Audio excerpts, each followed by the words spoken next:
Itsho igwitsho ngoku ke singena kwiyure yokugqibela yenkqubo siye saqiniseka ukuba asifiki siphinde sihambe kungacacanga ukuba besikhona noko mbukeli sifuna izinqe zethu zivakale ukuba ke mhlawumbi uye waphoswa namhlanje ndiqinisekile into yokubana ulwazi ngentsholongwane kagawulayo kodwa ngoku ngokuqinisekileyo mbukeli kukhona othe wakuthatha wakuthi tshwa kwingxowa yakho yolwazi wena uthe wavuka wafunda nawe fundisa nomnye ewe kaloku intaka yakha ngoboya benye ndimlo ukholosaka lubisi umadlogothi mazipha mbukelikeleli ihora elokugcina ncinci ngaphambi kokuthi ke sikuvalelise sisaqhubeka nje ke nengqikithi yohlelo ukuqwashisa ngegciwane lesandwela ngculazi kanye nengculazi uqobo lwayo uhulumeni ke ulokho elihlabile ikhwelo lokuyibandakanya nocansi oluphephile kanye nokungabi nenqwaba yabantu osuke uhlekisana nabo asihambeni ke bakwethu siyohlola ngiyazi ukuthi iningi lingenwa amanzi emadolweni uma sekuzoletha imiphumela qhaqhazela amadolo emadodeni kodwa ke phela kungcono ukuthi uhlala uzazi ukuthi unjani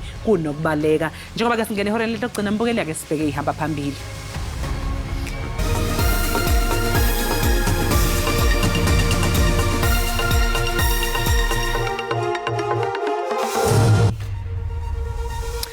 Umhlaba wonke namhlanje uqwashisa ngobhubhane lwesifo sengculazi kanti namanje kusabhekisiswa amanye amasu aphusile okulwa kanye nokunqoba lolu bhubhane. We have accepted that they are at peace with their Lord and Maker. Bekubanjwe inkonzo yesikhumbuzo yoyisakuba ngumdlali we-Orlando Pirates nocaptain weJomo Cosmos uPapi Khomane Phezolo.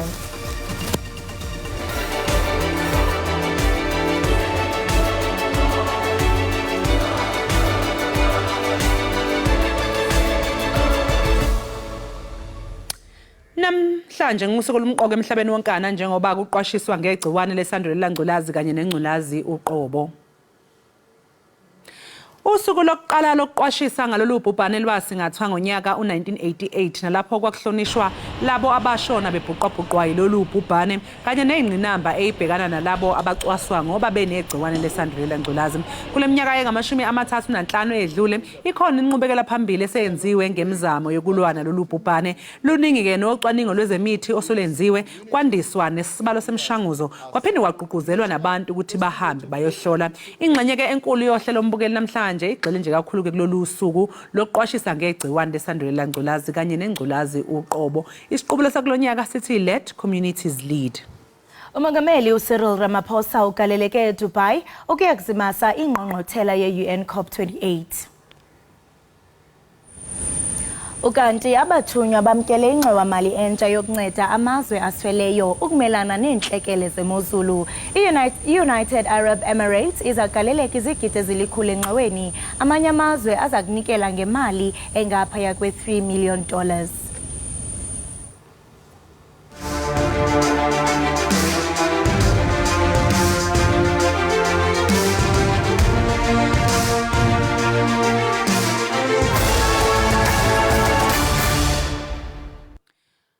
Ungqongqoshe wehhovisi likaMengameli wezwe ukhumbuzo Ntshabeni uthi kuyadumaza ukuphawula kwabe inhloko yamajaji kuleli jaji Umukhweng uthe uCyril Ramaphosa uMengameli kwakufaneleke adalule bonke abafaka uxhaso lwemali emkhankasweni wakhe wesikhundla sobumengameli ku-ANC ngonyaka u2017. Ntshabeni usola ke Umukhweng ngelithi ufuna ukulawula nakuba seledlula ihlandla lakhe njengenhloko yamajaji. Inxaso ngezimali yephulo likaRamaphosa eyaziwa njenge-CR17 yaba yindaba yasezinkundleni emva kokuba umkhuseli luntu owagxothwayo uadvocate Busisiwe Mkhwebane wamfumanisa elahlekise iParlamente. Nakuba kunjalo inkundla yomgaqo siseko yagweba ngecala likaRamaphosa. Kodwa owayesakuba ijaji inhloko Umukhweng uthi umongameli kwakufanele ayidize inkxaso-mali. They are unfortunate because he had a minority judgment on that and it's unfortunate that he wants to rule from the grave and express a view from the grave. Ntshabeni uthi ikhabhinethi seza kuthatha isigqibo malunga nekamva lendlu yozakuzo yakwaSirayeli kulandela isindululo seNational Assembly sokuba ivalwe. Ikhabhinethi kwathumele umyalezo wovelwano kwiintsapho zabembi mgodi abali-12 be-Impala Platinum ababhubhe ngomvulo kwingozi yelift. babhubhe emva kokuqhawuka kwentambo ehamba ngayo. South Africa has not experienced a mining disaster of this nature in a long while. And before this disaster, we were on track to meet our goal of only recording 41 deaths in mine as part of our safety improvements in the mines. uJabeni uthi ikhabhinethi yanelisekile izinzame zikaTransnet zokusombulula ukuxinana kwamanye amazibuko elilizwe. Dingilulama Matya wendaba ze-SABC eParlament eKapa. Kukho inzame zokwandisa ikhefu kumlo phakathi kweSirayeli kunye neHamas eGaza. Ukubeka phansi izikhalo kwethutyana kungena kusuku lwesixhenxe okukwenziwe ngenjongo yokutshintshanisana ngabathinja basibhozo kunye namabanjwa ngamashumi-30 asePalestine. Isifundazwe iKwaZulu-Natal sesizoba nezinombolo ezintsha zeimvume zeimoto zokuhamba emgwaqeni ezibizwa ngama-number plates. Lolu hlelo lwethulwe undunankulu esifundazweni uNomusa Dube-Ncube ePinetown entshonalanga yeTheku. Isifundazwe iKwaZulu-Natal sijoyina uzwelonke ngama-number plates athi awefane. Uhulumeni uthi lolu shintsho ludalwe ukuthi uhlelo olukhona luphelelwe isikhathi futhi seludala njengoba lunomthwalo wemoto ezibalela ku-500,000 ebhaliswa unyaka nonyaka. Okuyinto ke enza ukuthi amanye amadolobha aphelelwe indlela entsha yokwenza ama-number plates. Lolu hlelo luqala kusasa lapho kulindele khona ukuthi kuze abathenga imoto ezintsha nokushintsha ubunini bemoto kanjalo nezimoto zikahulumeni.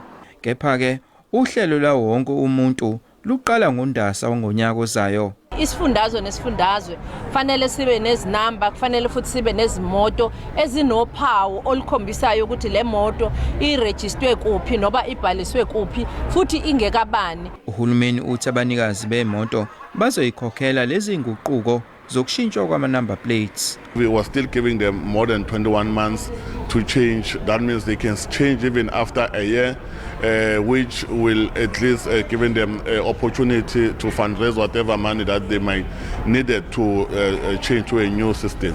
Imbono emphakathini ihlukile ngalolu hlelo.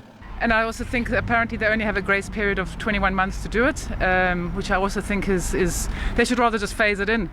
Kushintshwelani mangabe sizokhokha ngoba phela akuthini sithi akushintshwe nalapho singena emaphaketheni sikhokha imali. Wonke ama-number plates kuhlanganisa nalabo abantu abayiqokele okubhaliwe azogcina ngeinhlamvu ezimbili ezithi ZN. Eindabeni ze-SABC nginguvusi Khumalo eThekwini.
Enkosi ngokuhlala nathi nisasibukele apha ekhaya Jikelele. Ulwazi ke mbukeli lungamandla ngoko ke ukuze kuliwe nesibetho sikagawulayo ulutsha ngokodwa funeka luxhotyiswe ngolwazi. Ikiredi ke ngumbutho onjongo wayo ikukuzibandakanya ngokupheleleyo kumaphulo afundisa kwaye axhobise abantu abatsha ngezakhono nolwazi olunxulumene nemiba yezempilo kunye nobundlobongela obusekezelwe kwisini. Lo mbutho ke ukhokelwa ngoogqirha baselula abalishumi unekliniki ke ezihamba-hambayo ezingama-46 kwaye ke namaqela aquka abongikazi abaqhubi kunye nabaququzeleli bakhuthaza bafundise abantu ngogawulayo kunye nobundlobongela obusekelwe kwisini. Ukuthetha nathi banzi ngalomba siqhagamshelana ngoZoom nogqirha Uphumelela Sambumbu. Gqirha Phumelela, masikubulise sikwamkele enkqubeni sibambe ngazo zozibini ngexesha lakho. Ndiyabulisa sisikholosa, ndiyabulisa nakuni nonke, enkosi ngexesha lenu.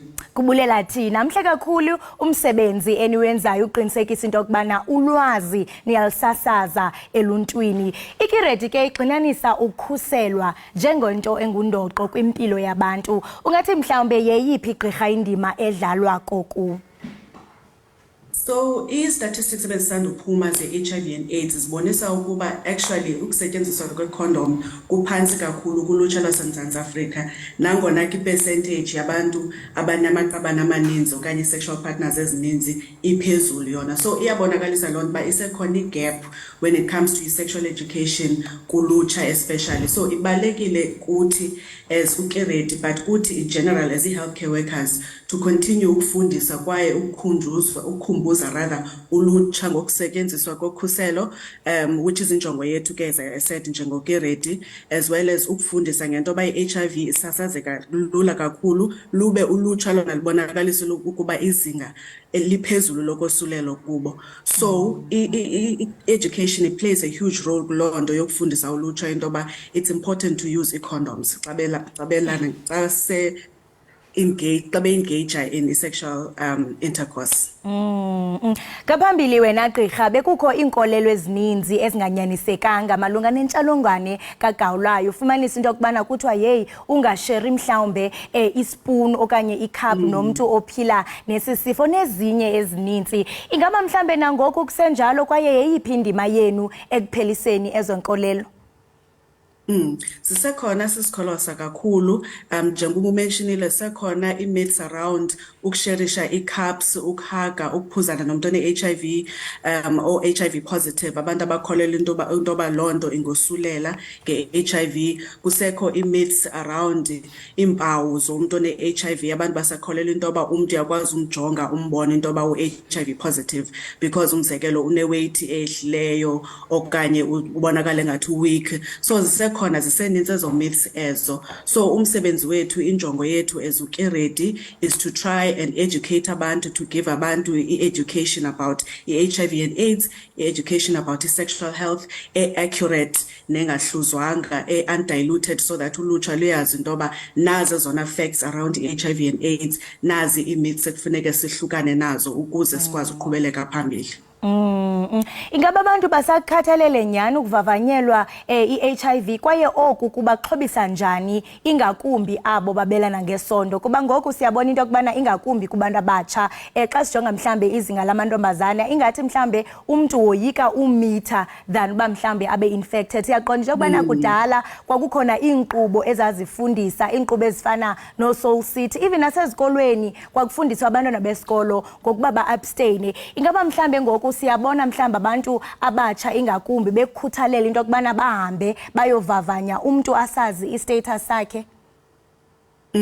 So what's interesting is that stats ebezisanda releaswa ze-HIV and AIDS apha South Africa zibonise ukuba inani labantu aba-HIV positive abasaziyo i-status sabo so lonyukile actually. So about 90% of abantu aba-HIV positive are aware of i-status sabo, and iyabonakalisa loo nto into yoba abantu baqalisa uyibona baleka kokwazi isimo sabo se-HIV. So that's a good thing. So njengokiredi ke nathi siyayigxininisa loo nto into yoba it's important ukwazi status sakho ngakumbi xa ungumntu omtsha ikunika a peace of mind loo nto ibonakalisa into yoba uxabisile impilo yakho ibonakalisa into yoba uzihloniphile nawe and that's a key message yethu. It's important into yoba ulutsha luthathe i-charge of i-health yabo. So i-message yethu is always into yoba it's important to know i-status sakho so that you can protect yourself, you can protect iqabane lakho as well, and so that you can have a peace of mind as well. So emphasize loo nto, and we've seen with the recent stats njengoba senditshilo into yoba lonyukile izinga labantu abayaziyo i-HIV status sabo, and ingaske siqhubeleke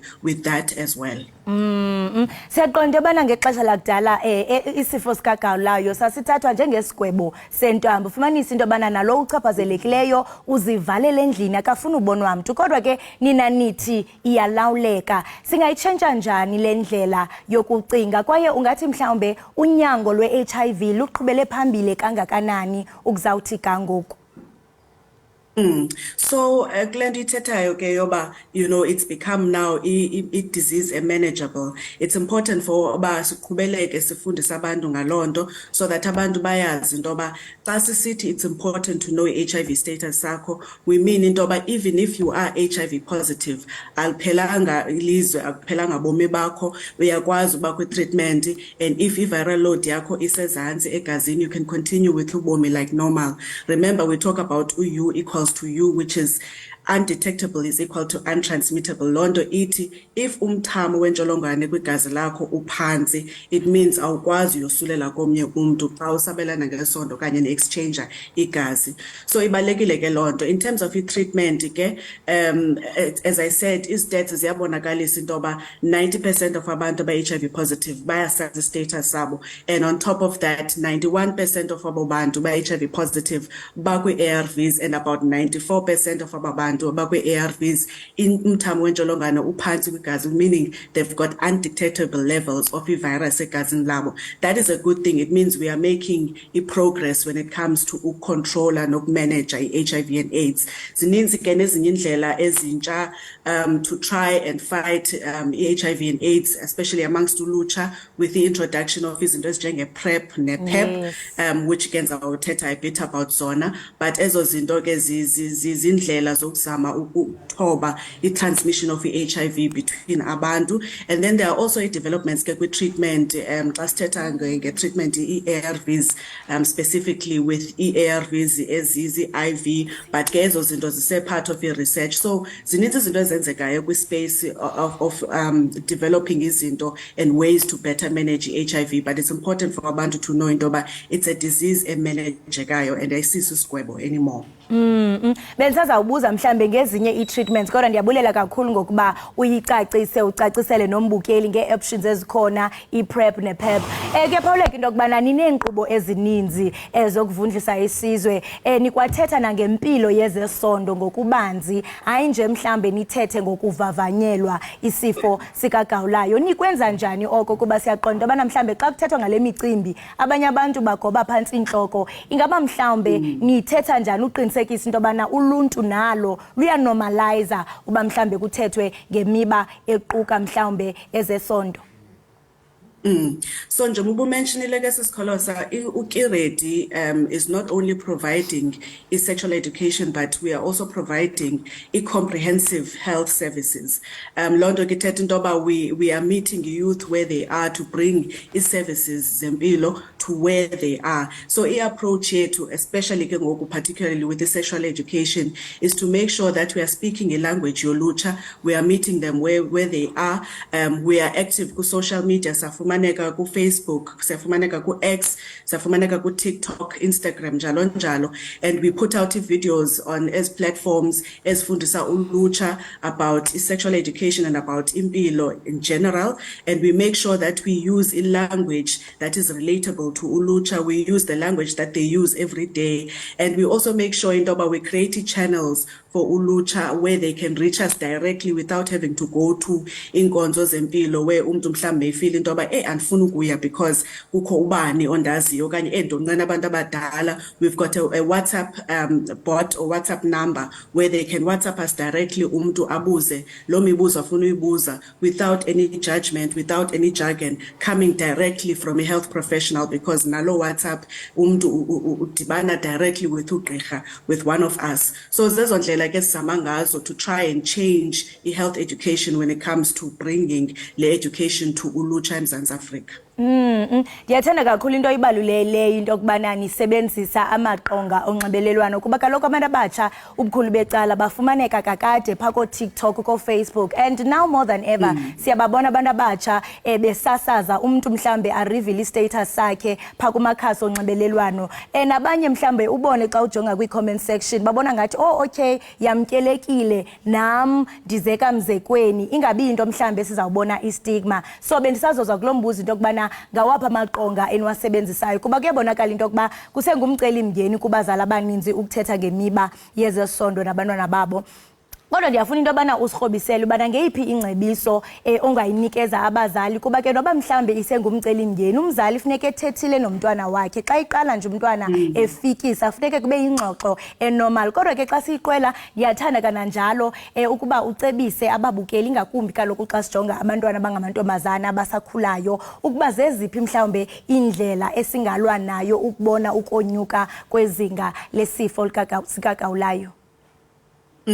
So for abazali sisikolosa, I think njengobuchilo it's important uba abazali bakwazi ucreate i-safe spaces zoba umzali akwazi ukuthetha nomntana wakhe about ezinto, because akuncedi into yoba sizonqene ezi topics because izinto ezenzekayo, and if umntana akayifundiswa ngumzali chances are uzoyifunda phaa ngaphandle whether kusesikolweni okanye uzofunda ngayo through social media. So it's important uba umzali create a safe space for uba akwazi uthetha nomntana wakhe, akwazi ufikelela kwipoint yoba ayazi ba umntana wakhe ingcinga zakhe ziphi na, so that akwazi ukumguide ngendlela right. For young women, I mean, it's so sad to see into yoba is-deaths besandubonisa into yoba abantu abasetyhini, young women who are living with the HIV and AIDS, low number, low percent yabo is almost double the amount of men about the same age group abaphila with the HIV and AIDS. So yabonisa uba ikhona ingxaki, and there's still a lot to do when it comes to education to young women. So the advice is, please let us take charge of the health here too as young women apha eMzantsi Afrika. Umntu makazixelele into yoba I'm proud to be a woman, I'm proud to be who I am, I'm proud to be young, and that means into yoba I need to take my health seriously, I need to know uba ndime ndawoni, and then I need to protect myself. Zikhona ke indawo zofumana information xa umntu efuna information, whether it's about PrEP, whether it's about PEP, about condoms, about any other sexual education, siyafumaneka njengoba nditshilo kwi-social media pages zethu Ukiredi SA. So please, if umuntu information afuna uyazi okanye ufuna ukwazi ba angazifumana phi mobile clinics zethu, siyafumaneka kwi-social media pages zethu. Enkosi sisikholasa. Sibulela kakhulu Gqirha Phumelela nomsebenzi omhle eniwenzayo, niqhubeke kananjalo kungafumanisi kuphela ukubana lemiba ixoxwa kuphela xa kuqatshelwa olusuku. Ube nosuku olumnandi. Enkosi kakhulu. Ndiyabulela sisi. Thank you. Lowo ke mbukeli ebethetha naye bingugqirha uPhumelela Sambumbu ethetha nathi ke ngomsebenzi abawenzayo bengumbutho Ikiredi ekufundiseni kaloku ngesifo sikagawulayo. Nawo mntu omtshobukele ekhaya sukuma usazi istatus sakho. Apha ke ekhaya Jikelele sikunikeza amaqonga ngamaqonga, from udliwano ndlebe sikunikeze umculo. Ngoku ke sikunikeza umpumi esitsho ngengoma yakhe emnandi esithi owamntwana.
Enkosi kakhulu ngokuhlala nathi usabukele Ekhaya Jikelele. Uphando olwenziwe yi-Human Sciences Research Council luveza ukuba lehlile inani labantu abaphila nentsholongwane kagawulayo. Nangona ke kunjalo phakanyiswe inkxalabo malunga nokwanda kolutsha oluphila nale ntsholongwane noluphakathi kweminyaka elinesihlanu okanye 15 kunye nelishwa lokungasetyenziswa kwezixhobo sokhuseleko ngaba bakule minyaka ikhankanyiweyo. UMzantsi Afrika ke usanqenqeza phambili kwihlabathi kwiziganeko ze-HIV nalapho ke kukho abantu abangaphezulu kwezigidi ezisixhenxe abosulelwe yile ntsholongwane nabakwinkqubo yelizwe yonyango i-ARVs. Ngoku ke siqhagamshelana noSizwe Nodada ngumqeqeshi wezempilo we-HIV kubafundi bedyunivesithi yaseRhawutini. Nodada masikubulise sikwamkele enkqubeni. Unjani namhlanje? Ngiyaphila sisi, ninjani? Ndiyaphila nam. Kuthiwa basetyhini izinga liphezulu kakhulu abasulelekayo sesisifo sentsholongwane. Ndiyaqonda ubana nawe ke ukwelaziko elipha eRhawutini e-UJ. Njengoko ke usebenzisana nabafundi besiza for consultations, ungathi mhlawumbe xa uhlala phantsi nabo isizeka bani sokuba sibone izinga elingaka lisonyukile lithini? Kuye kudingeka ukuthi sifundise kabanzi ngocansi nangokutheleleka kwelesi sifo. Kona ke manje ngoba indima yokufundisa ibuye ilimiteke kwesinye isikhathi. But then now into esiyenzayo lapha kwi-UJ ukufundisa abantu abafikayo ku-university mostly ama-first years ukuthi lokhu okwenzakalayo kuyinto esemhlabeni, it's a natural thing, kodwa ke manje kumele ukuthi umuntu abe safe in practicing konke lokho okwenziwayo. I-sexual reproductive health yinto ekhona emhlabeni, yinto esidalwe nayo, kodwa ikuwe ukuthi uziphathe ukuze ungabisatheleleka ngama-STIs nayi-HIV nokunjalo nezinye izifo.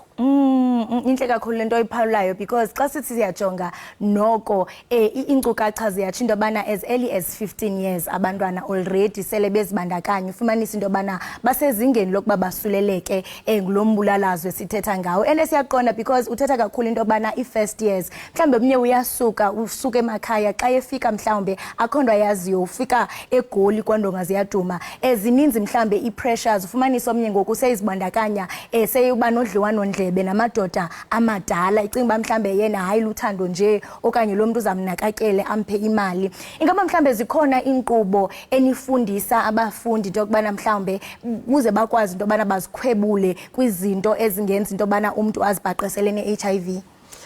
Ke thina-ke sinama-events esiwayenzayo plus ne-care support. So kunokuba nama-mass testing which is a 4 days drive la kufundiswa khona ngocansi nangokusebenzisa izinza kusebenza njengama-condoms, i-PrEP nako konke lokhu ama-dental dams, ama-loop, yonke into esetshenziswayo ekumeleni umuntu ayazi mangabe ezongena esimeni socansi. Kodwa-ke kuma-care support it's where sifundisa ukuthi lokhu ukuthi mawufika uthole i-experience efanelekile njengomuntu ofikayo esigabeni sokufunda. Angithi ke manje sesifunda ngokuyimela nangokuyiphatha.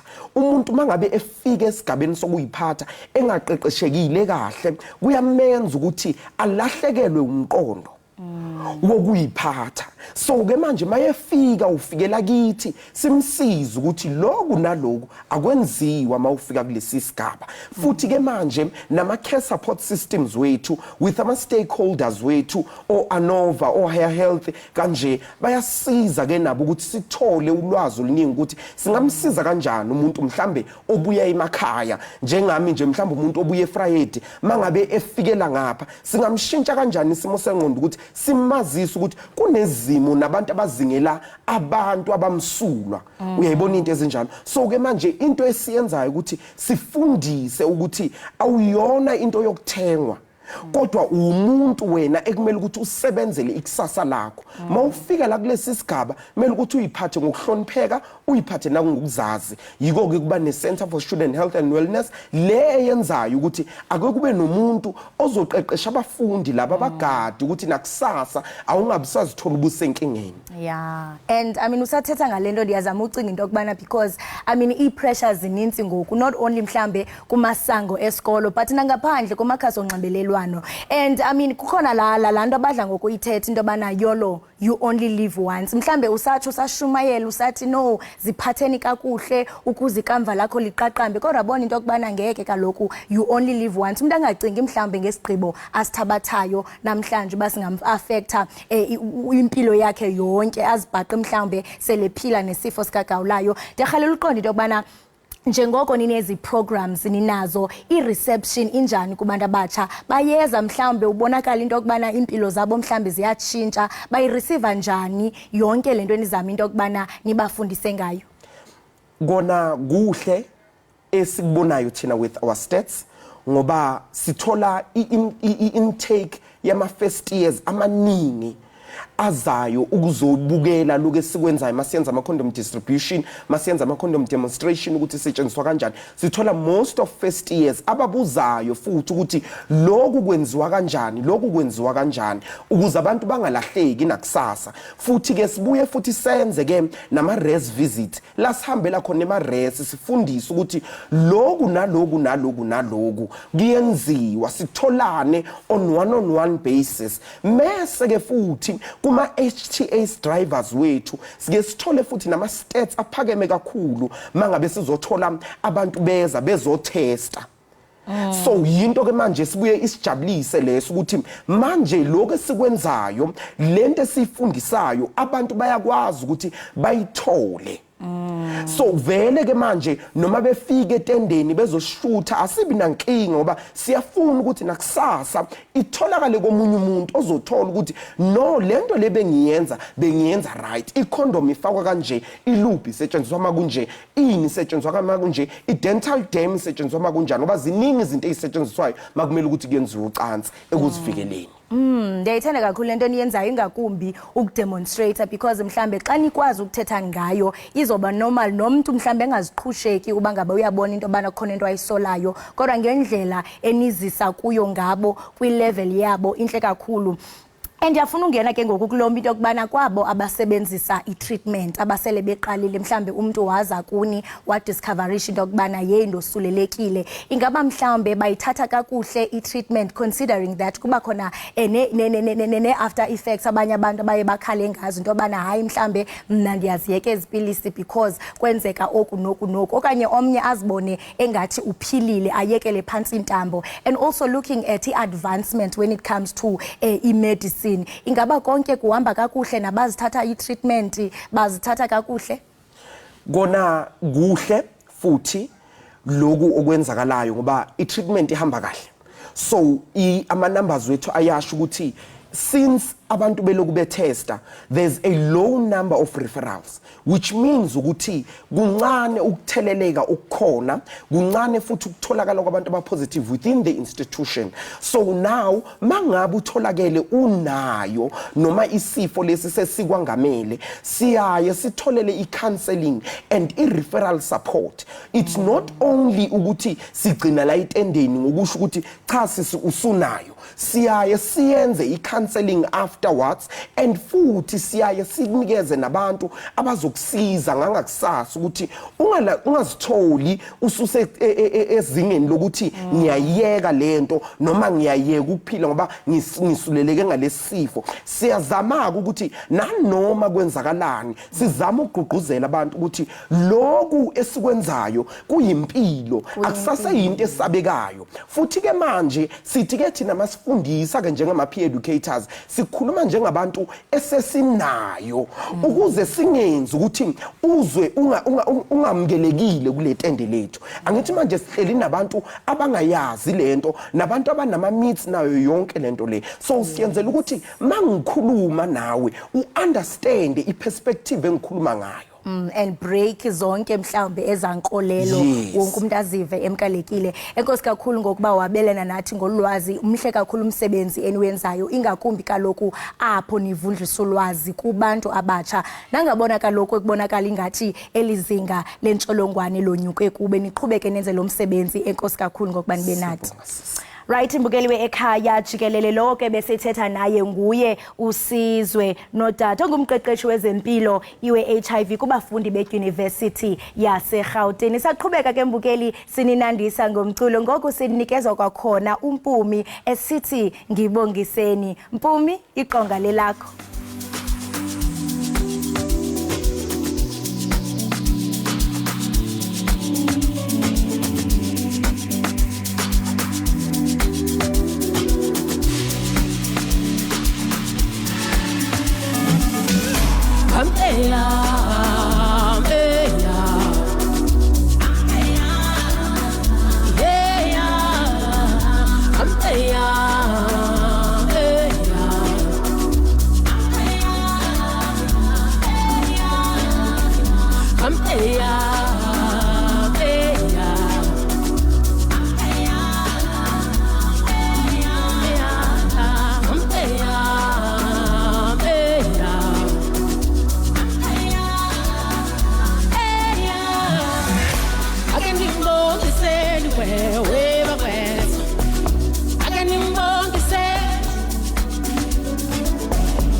Nimbongiseni we, iwe bakwethu.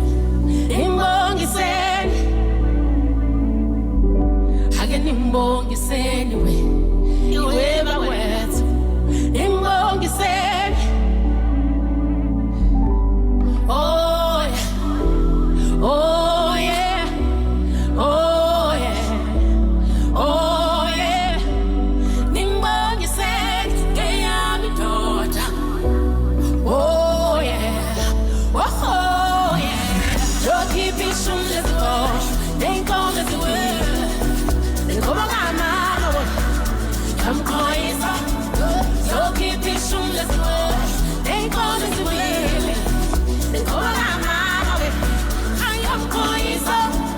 Yo keep it shum let's go. Ain't gonna let the world. They go back mama. Come on, it's up.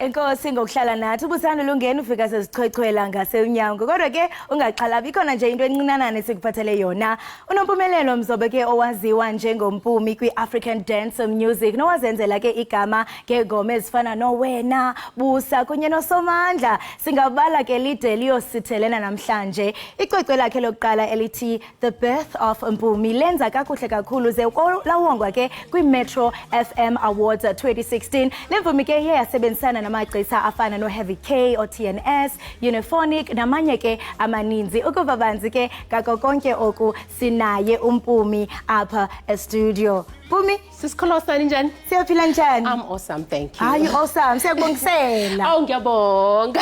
Ngiyabonga. Thank you for having me, guys. Siyabulela nathi ube khona uvuselela inkumbulo zaphaya I call you Somandla. Uyabona? Obusa. Uyabona? And I missed this because it's been a little bit of a while since I've been, performing and releasing new music. Ndikuboniza uza ne signature dance styles ubani uthi qhoqho.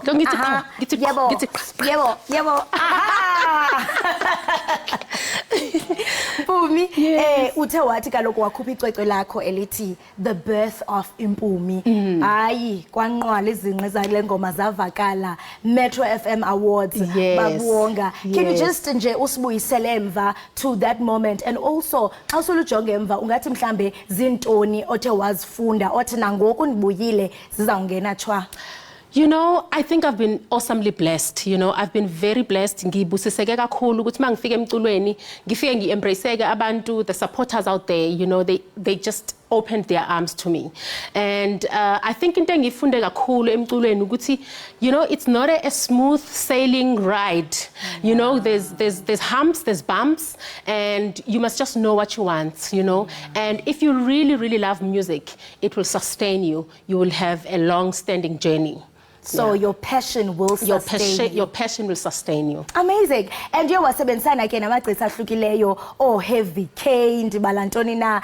Ungathi mhlambe ngoku selubuyile zeziphi mhlambe i-collabs oqonda bajonga ndingarhalela because i-game iya itshintsha notshintsha but lento itshoyo bana you remain true to yourself. Zeziphi mhlambe i-collaborations ongathanda into bana ube nazo? I think when I worked with Heavy K in the beginning, he was unknown. So I believe in talents that are just far and hidden, that don't make a lot of noise, but that are there and they are valid. There's a lot of people in different corners of South Africa. We are an extremely talented country. And I worked with a lot of unknown people, but also there's, a few faces that are known. I've got a song called Mina Now with Professor. It's out on all digital platforms. People are loving it. They've been looking forward to our collaboration and we've given them something to look forward to this festive season. And icwecwe lakho elitsha lithi abantu. Khasixele banzi ngale ngoma osandula uthetha ngayo ethi abantu bami ukuthi ingabe inspiration yale ngoma ethi Mina Nawe isukaphi wakhuthaza intoni?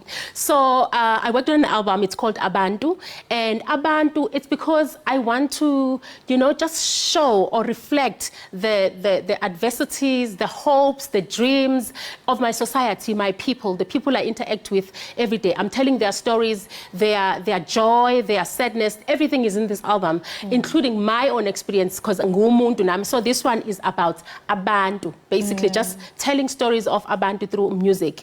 And Imina Nawe, like I said, it's a song that is on Abantu album, and we're no DJ Active kanye no Professor on it. It's a single that is currently out there. Abantu bayithakasele kakhulu. I just finished shooting a video for it, and you know it's gonna be an awesome December. December mawufane nomunye guys. Ngoku December already so uchayelele indlela, and I can imagine the crowd intobana izawuphambana kube mnandi xa sele bekubona ubuyile with any vibe nje e different. Qabantu nje ukhuthaza imvume ezibukeleyo ezithi no sikubonile kwi industry usamile awugunqe athi namazwe enkuthazo. Ngithi nje thembelani uNkulunkulu. Nkulunkulu is the center, the pillar of everything that you do. And, you know, get into the music industry because you know that you are talented and this is what you are meant to do. And you know what? Do not look back. There are a lot of stumbling blocks, but you will sail through if you just believe and you just keep working hard. It does not end. You keep working at it. And no matter at what stage you are in the music industry, it does not stop. It does not stop. Jonga, yabona kulo December ngathi ungangixwaye pesini ngathi ndifuna uhamba nawe. Ningangishike masana. Ngitshayisa lezi ke. Yebo. Enkosi kakhulu ngokuba usindwendwele ndiyayazi into yokubana uzasiqwelela namhlanje. Ithini ingoma ozoziqwelela ngayo? Ingoma engizovala ngayo manje ithi Ilanga, featuring DJ Miz and some friends. Hayi siqola kanjalo mamtshali. Selifuna ukungishiya nama sanhamba. Next year. Enkosi kakhulu umbukeli sikushiya naye umpume sithi Ilanga. Fumi